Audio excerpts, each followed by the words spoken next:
যেমনই হোক না কেন তুমি যদি মেনে নিতে পারো তাহলে সংসারে তুমি ভালো থাকতে পারবে। সংসার জীবনে যত তুমি চুপ থাকবে দেখবে তুমি ভালো থাকবে, যখনই তুমি কথা বলা শুরু করবে তখনই সংসারে অশান্তি শুরু হয়ে যাবে। তো হ্যালো এভরিওয়ান, আসসালামু আলাইকুম। কেমন আছেন সবাই? আশা করি সবাই ভালো আছেন। আলহামদুলিল্লাহ আমিও ভালো আছি। তো প্রতিদিনের মতো নিয়ে আসলাম আমার ডেইলি ব্লগটা আজকে সকাল থেকে শুরু করলাম। তো সকাল ঘুম থেকে উঠে ছেলে বলছে নুডলস খাবে, তার জন্য ছেলের জন্য নুডলস বানিয়ে দিলাম। আর সন্তান যেটা বলবে সেটা যদি না দেওয়া যায় তখন আর মায়েদের কষ্ট একটা হতে পারে না। সন্তান যেটা বলবে সেটাই তো দিতে হবে। তো ছেলেকে নুডলস বানিয়ে দিয়ে তারপর দুপুরে রান্নার জন্য চলে আসলাম। যেহেতু কোরবানির ঈদ চলে গেছে তার এখন তো আর টুকটাক গরু মাংস থাকবেই, তাই না? তো গরু মাংস আজকে রান্না করব লাউ দিয়ে, আর লাউয়ের মানে খোসাটা ভাজি করবো আর কি। তো মাংসটা চড়িয়ে দিলাম। মাংসটা রেসিপি আর আমি দেখালাম না, প্রত্যেক দিন তো আর রেসিপি দেখানো সম্ভব না। আপনারা যেরকম রান্না করেন আমিও সেরকমই রান্না করার চেষ্টা করি। তো আমি যেরকম রান্না করি এরকম কয়েকবার আপনাদের সাথে শেয়ার করছি, তার জন্য রেসিপিটা দেখালাম না। আমি মাংসটা মাখিয়ে বসিয়ে দিয়েছি, আর এদিকে ভাজিটা করার জন্য তো পেঁয়াজ মরিচ দিয়ে ভাজিটাও বসিয়ে দিলাম। তো এই লাউয়ের এই খোসা ভাজিটা খেতে খুবই ভালো লাগে আমার কাছে, বিশেষ করে আমার কাছে তো খুবই ভালো লাগে। তার জন্য খোসাটা আমি ভাজি করে নিতেছি। তো খোসার সাথে আবার 2টা আলুও দিয়ে দিয়েছিলাম। আর কে কী বলেন, খোসা না কি বলেন জানি না, আমি যেটা বলতে চাই ওইটাই আমি বলি আর কি, যেটা বলি আর কি ওটাই আমি বললাম আর কি। তো এদিকে কিছু থালাবাটিও ছিল, ওটাও ক্লিন করে নিতেছি। মানে এক হাতে সংসার সব কাজই করতে হয়, কেউ হেল্প করার মতো কেউ থাকে না। সংসার ছোটো হোক আর বড়ো হোক সব মিলিয়ে সংসারের কাজ কিন্তু একই থাকে সব। আর সংসারে যেমনই হোক না কেন সব কিছু যদি তুমি মেনে নিতে পারো তাহলে সংসারে তুমি শান্তি পাবে।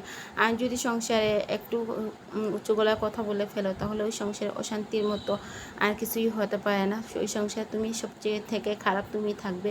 তাই যত সম্ভব তুমি চুপ থাকো সংসারে, দেখবে দিন শেষে ভালো থাকতে পারবে। আর কথা বললেই সমস্যা। তো এদিকে কথা বলতে বলতে আমি বাজিটা ছড়িয়ে দিলাম। আর বাজিটা আমার প্রায় হয়ে আসছে। তো বাজিটা হওয়ার পরে এদিকে আমি মাংসটাও চড়িয়ে দিয়েছিলাম। তো মাংসটাও প্রায় কষানো হয়ে আসছে। তো আমি আগে বাজিটা নাড়াচাড়া দিয়ে তারপর ঢাকনা দিয়ে রেখে নামিয়ে নেব আর কি। তো আমার ছোট্ট সংসারে শর্টকাট রান্না বানাই আমি আপনাদের সাথে শেয়ার করার চেষ্টা করি। তো এদিকে আমার মাংসটা একদম কষানো হয়ে আসছে। তো আমি একটু নাড়াচাড়া দিয়ে দেবো। আর এই মাংসতে আর মানে লাউ দেওয়ার পরে আর কোনো পানি ইউজ করতে হয়নি, লাউ থেকেই পর্যাপ্ত পরিমাণ পানি বের হয়ে গেছে আর কি। তো লাউটা ভালো ছিল আর তরকারিটা খেতে ভালো লাগছে আর কি। তো আমি যেরকম রান্না করি সেরকমই আপনাদের সাথে শেয়ার করলাম আর কি। তো আমার ভিডিও যদি আপনাদের কাছে ভালো লেগে থাকে তাহলে প্লিজ লাইক কমেন্ট শেয়ার করবেন, আমাকে একটু সাপোর্ট করবেন। তো এদিকে লাউটাও বসিয়ে দিলাম। এই তো আমার তরকারিটাও রান্না হয়ে আছে। বললাম না শর্টকাট রান্নাবান্না করে নিতেছি আর কি। তো আমি যতটুকুই রান্নাবান্না যাই করি না কেন আমি আপনাদের সাথে শেয়ার করার চেষ্টা করি, আর এটাই আমি তুলে ধরি আর কি ভিডিওতে। আমি স্পেশাল কিছু দেখাতে পারবো না ভাই আপুরা, যতটুকু পারি ততটুকুই তুলে ধরার চেষ্টা করি। তো এদিকে তরকারিটা নামিয়ে ভাতটাও বসিয়ে দেবো।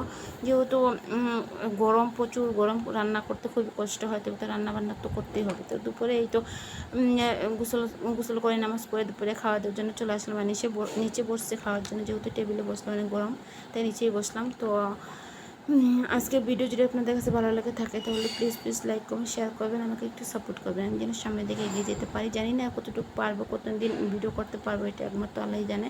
তো আল্লাহর উপর ভরসা রেখে কাজ চালিয়ে যাচ্ছি, ইনশাআল্লাহ কিছু একটা করতে পারবো এটা থেকে। তো আজকের মতো এখানে বিদায় নিচ্ছি। সবাই ভালো থাকুন, সুস্থ থাকুন। আল্লাহ হাফেজ, আসসালামু আলাইকুম।